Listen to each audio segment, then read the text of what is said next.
और लखनऊ से बड़ी खबर सामने आ रही है। उपचुनाव प्रचार के लिए बीजेपी ने अपनी पूरी ताकत झोंक दी है। सीएम योगी आदित्यनाथ पश्चिमी यूपी से प्रचार की शुरुआत करेंगे। सभी सीटों पर 3 दिन में 9 जनसभाएं करेंगे मुख्यमंत्री योगी आदित्यनाथ।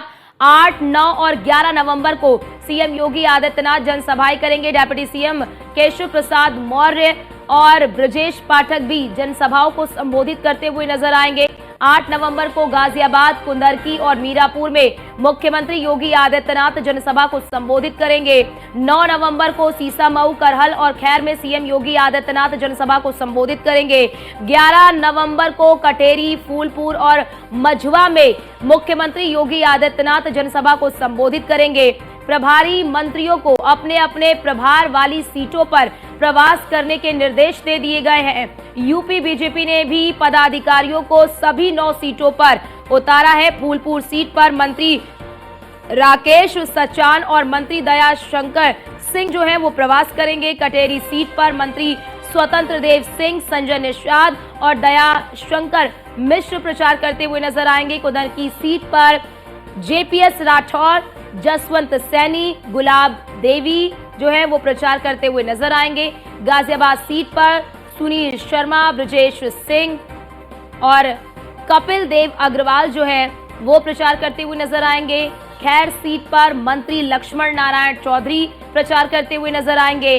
करहल सीट पर मंत्री जयवीर सिंह, योगेंद्र उपाध्याय, अजीत पाल जनसभा और प्रचार करते हुए नजर आएंगे। सीसामऊ सीट पर मंत्री सुरेश खन्ना, नितिन अग्रवाल जो है वो प्रवास करते हुए नजर आएंगे। तो देखिए 9 सीटों के लिए 36 प्लान बीजेपी ने बना रखे हैं और अब इन्हीं प्लान्स के जरिए इसी रणनीति पर बीजेपी आगे बढ़ते हुए नजर आ रही है और इसी रणनीति के तहत बीजेपी उत्तर प्रदेश में होने वाले उपचुनाव के इस रण को जीतने की तैयारी कर रही है।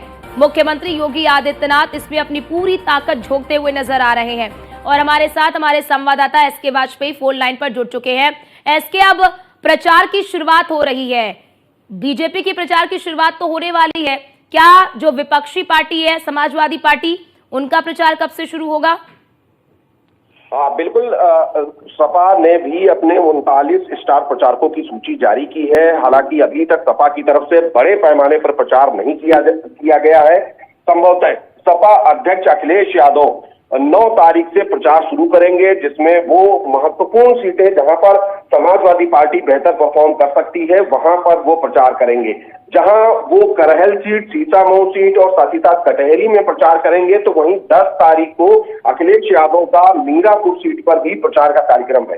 हालांकि आधिकारिक तौर पर समाजवादी पार्टी की तरफ से अभी अखिलेश यादव के कार्यक्रम को जारी नहीं किया गया है, लेकिन जल्द ही सपा की तरफ से भी प्रचार अभियान को शुरू किया जाएगा। जबकि भारतीय जनता पार्टी दूसरे चरण का प्रचार शुरू करने जा रही है, जिसमें मुख्यमंत्री योगी आदित्यनाथ 3 दिन में 9 जनसभाएं करेंगे और इन 9 जनसभाओं का कार्यक्रम जारी हो चुका है। 8, 9 और 11 तारीख को मुख्यमंत्री योगी आदित्यनाथ की 9 जनसभाएं अलग अलग इन 9 उपचुनावों के क्षेत्र में होने जा रही हैं। एसके, ये बताइए कि बीजेपी तो अब प्रचार अभियान शुरू कर रही है। अब आप जैसा बता रहे हैं कि द्वितीय चरण का ये प्रचार अभियान है, ऐसे में इसकी क्या रणनीति बीजेपी की रहने वाली है? क्या वो मुद्दे रहने वाले हैं, क्या वो अहम फैसले रहने वाले हैं जिन्हें लेकर बीजेपी उपचुनाव के रण में उतर रही है और जनता तक उन मुद्दों को पहुंचाएगी और उन मुद्दों के जरिए उपचुनाव जीतने की कोशिश बीजेपी की ओर से होगी?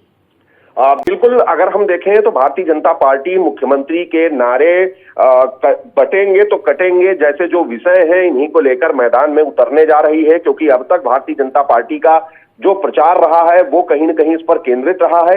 हालांकि मुख्यमंत्री योगी आदित्यनाथ पहले इन सभी 9 विधानसभा क्षेत्रों में अपनी जनसभाएं कर चुके हैं, रोजगार मेलों का आयोजन कर चुके हैं और साथ ही साथ बड़े पैमाने पर शिलान्यास और लोकार्पण भी कर चुके हैं।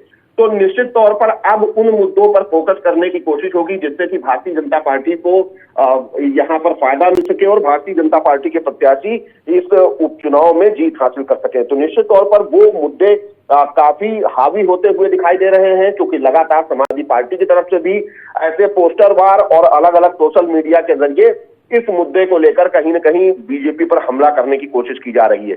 तो ऐसे में बीजेपी अपने प्रचार अभियान में इन मुद्दों को शामिल करेगी।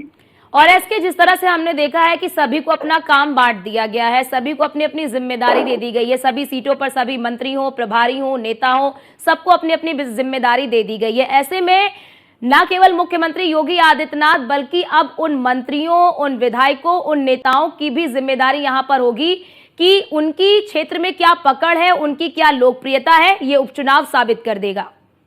बिल्कुल, निश्चित तौर पर भारतीय जनता पार्टी ने जितने भी उत्तर प्रदेश सरकार के मंत्री हैं उनकी अलग अलग इन विधानसभा क्षेत्रों में ड्यूटी लगाई है, जहां स्पष्ट तौर पर कहा गया है कि जब तक अब चुनाव न हो जाए तब तक ये मंत्री क्षेत्र में ही प्रवास करें और लगातार प्रवास के जरिए वहां पर माहौल पार्टी के पक्ष में बनाए। जो चीजें हैं वो अपने, क्योंकि अब अंतिम दौर का प्रचार चल रहा है, तो ऐसे में अंतिम दौर के प्रचार में बीजेपी के लिए बेहतर माहौल तैयार करें। हालांकि मंत्री प्रवास करके वहां पर लोगों के साथ बैठकें करेंगे, लोगों के साथ चौपाल लगाएंगे, उनकी समस्याओं को सुनेंगे और उनको जीत होने पर भारतीय जनता पार्टी की तरफ से जो सरकार की योजनाएं हैं उनको पहुंचाने का आश्वासन देंगे। तो दूसरी तरफ मुख्यमंत्री भी इन सभी 9 सीटों पर प्रचार करते हुए नजर आएंगे। एसके, क्योंकि देखिए कुछ सीटों पर तो बीजेपी आसानी से जीत सकती है जैसा कि बीजेपी को लगता है, लेकिन कुछ सीटें बीजेपी के लिए बहुत ज्यादा टफ है, चाहे वो कटेरी हो, चाहे वो करहल हो, चाहे वो कुंदरकी की सीट हो। तो ऐसे में जो टफेस्ट सीट है, क्या उसके लिए कोई अलग रणनीति बीजेपी की ओर से बनाई गई है या फिर जो रणनीति अन्य सीटों के लिए है वही रणनीति उन सीटों के लिए भी? बीजेपी हर सीट के लिए जातिगत, क्षेत्रीय और सामाजिक समीकरणों के आधार पर ही रणनीति बनाकर आगे बढ़ रही है और ऐसे में भारतीय जनता पार्टी की तरफ से निश्चित तौर पर उन मंत्रियों को ही मैदान में उतारा गया है जिन मंत्रियों का उस क्षेत्र में प्रभाव है या वहां के जातिगत समीकरणों में फिट बैठते हैं। दूसरा, भारतीय जनता पार्टी ने इस बार टिकट वितरण में भी खासा ध्यान दिया है, क्योंकि टिकट वितरण में भी जातिगत और क्षेत्रीय समीकरण बैठाए गए हैं और बीजेपी की कोशिश भी यही है कि वो सीटें जहां पर पहले कभी बेहतर परफॉर्म नहीं हो पाई है उन सीटों पर इस बार फोकस किया जाए। जहां पर सपा या दूसरे दलों का प्रतिनिधित्व रहा है वहां पर भारतीय जनता पार्टी के प्रत्याशी को जिताया जाए। तो इस रणनीति के तहत बीजेपी अलग अलग सीटों के हिसाब से, अलग अलग माहौल के हिसाब से अपनी रणनीति को बना रही। जैसे कानपुर की सीतामऊ सीट जो कि मुस्लिम बाहुल्य है, जहां पर मुस्लिम बड़ी संख्या में है और निर्णायक भूमिका में है, वहां पर बीजेपी ने अपने अल्पसंख्यक मोर्चे के पदाधिकारियों को भी मैदान में उतारा है ताकि मुस्लिमों के बीच भारतीय जनता पार्टी की पैठ बनाई जा सके। तो इन बहुत सारे विषयों को लेकर अलग अलग सीटों पर अलग अलग रणनीति के हिसाब से बीजेपी मैदान में इस बार उतर रही है। एसके, मुख्यमंत्री योगी आदित्यनाथ प्रचार के अभियान की शुरुआत पश्चिमी यूपी से कर रहे हैं, इसका क्या संदेश?